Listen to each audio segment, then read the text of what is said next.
Alrighty then, we're going back to our all-new ball cannon book, just like we did with the pot roast, but we're going to make beef stroganoff in pint jars. Because again, there's 2 adults here, and I usually have dehydrated pasta that I would do just like my dehydrated rice, add some hot water to it, pour this jar in a little pot, and add a tablespoon of flour to it. I love these meals ready to eat from this new book.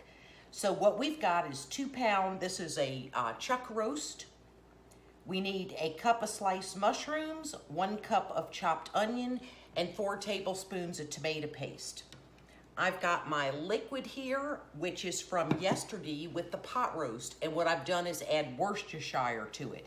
But it's salt, black pepper, Worcestershire sauce that I call what's this here sauce, dried thyme, dried parsley, and garlic sliced in it. This could not be easier to throw together, and it could not be easier when you come home from work, or like me, you're tired from fishing all day.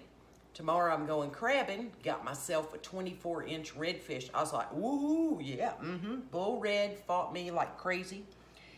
And you open a jar of this and instantly have a meal. I don't have fast food places where I am, and trust me, this will be much better. It ain't hard. I've got my pressure canner on the stove behind me. I am not gonna warm it up because I'm putting everything in this jar cold. So get to canning. If you've been scared of your pressure cannon, I have a video on pressure cannon with a Presto for beginners that walks you right through it. Do not be afraid of it. Water bath canning's great. Pressure cannon takes you to a whole nother level, and you can do meats. Oh yeah. I get comments on why I don't show when I chop an onion, and the reason is I keep a piece of white bread in my mouth, because if I don't chew it, you just kind of suck on it, the onions make me cry. And in real life, if I cry, I'm gonna start swinging or I'm gonna cut you. So that's why I never really show chopping up an onion, because I have a piece of bread in my mouth, just so you know, for those who've asked. And I learned about the white bread watching Days of Our Lives in the TV room in college. Back then you had a TV room. And Marlena Evans' character told it, and it's true. Suck on a piece of white bread and you won't cry. Alrighty, so we're gonna start with a pint jar, as my niece calls it, or a pint. I'm going to start with putting some of the beef in the bottom. We're going to put some mushrooms. We're gonna put some onion.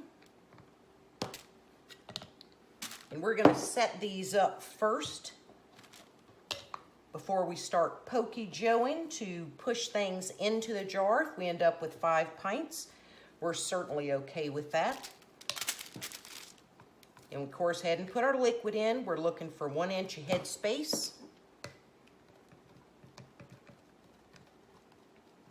Let's disperse our ingredients. Alrighty, we went ahead and filled the 4 jars. Now we're gonna do a little pokey joeing to poke our things down.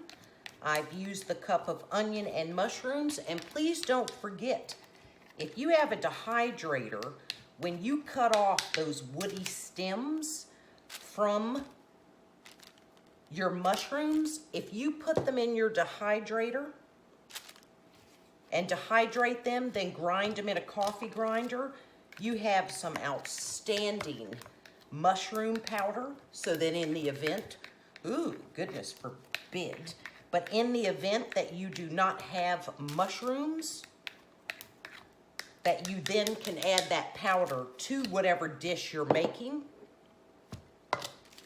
to give that mushroom flavor.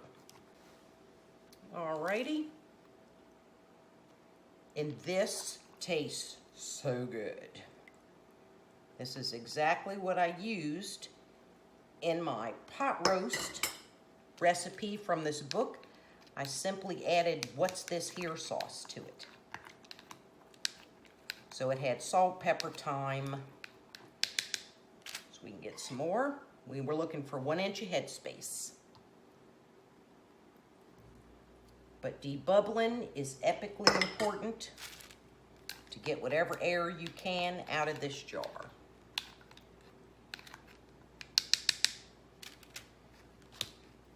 Oh, a little more, not much. So this could not be an easier recipe. And if you are single, it is ideal. Oh, that's so pretty. Okay, take our vinegar. We don't want anything interfering with the rim of this jar.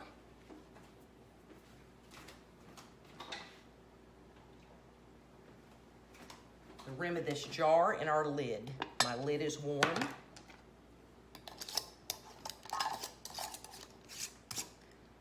Fingertip tight. I do a limp wrist. Fingers won't go anymore. One time I had my husband put the lids on. I mean, I call the man's hand the claw. I'm lucky he didn't crush the jar like, argh. I mean, the lid buckled up, right? It was like, okay, this is not your jam, bro. So that's how I came up with this. I'm gonna get them in the canner. Could this be easier? It's not too great having a shadow, but it's getting dark outside because I've been fishing all day, and then I had to go to the dog kennel. And they went insane because I smelled the fish because I hadn't showered. I just changed my clothes because you get stinky from dogs, and the pit bull was licking all over me because I probably had fish scales, but oh well, whatever. So I did get 4 pints, just like I did on my pot roast.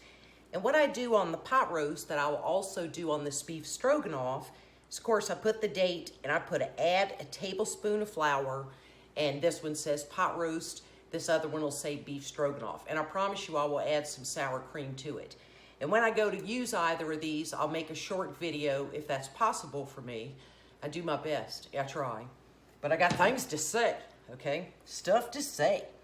On what it's like and did we like it, because my husband's a good taste tester. All right, so I'm gonna get my canner going for 1 hour and 15 minutes. I've got my little cheat sheet ready for how long I need to do it, what time my vent starts, and I'm gonna sit right behind this camera in my recliner watching all this happen because this old broad is tired. And for people who say canning's so hard, it takes so much time, that's not true. My canner is now heating up, and I have cleaned up everything. The chopping block, the measuring cups, washed them all, got them in the dish tray, wiped down my countertop. It's not hard, right? It sure beats, and it's cheaper than running into Applebee's or Italian Garden, which I don't even know what kind of food that is, but it's weird, okay? So when you can start cooking for yourself, when you can make things from scratch, when you start to can or dehydrate, you're gonna feel better because you know what you're eating. I get things on sale. We save a fortune with it. I have solar power with battery backup, so I'm not gonna lose everything that's in my freezer. But let's say you love to freeze things, but your power goes out for 5 or 6 or 3 days. Whether it's a winter storm, you're in Oklahoma with tornadoes and terrible weather, I'm not gonna lose what's in my freezer because I can it if I need to. But if you don't have a generator or backup, consider canning, whether it's water bath canning, pressure canning, dehydrating, different things that you can do to keep food on your shelves. I like to save $1. So my husband works the flyers, he does the shopping, right? And he'll tell me what's on sale, just like I've been power canning because chuck roast was on sale in the middle of my best fishing week ever. But whatever, I can do both, right? I'm 62, I can lay down in my recliner when it's all over. But I'm still gonna do it. And if I had a family with children, I would certainly be doing it. I'd just be doing it in quart jars. So canning is not hard.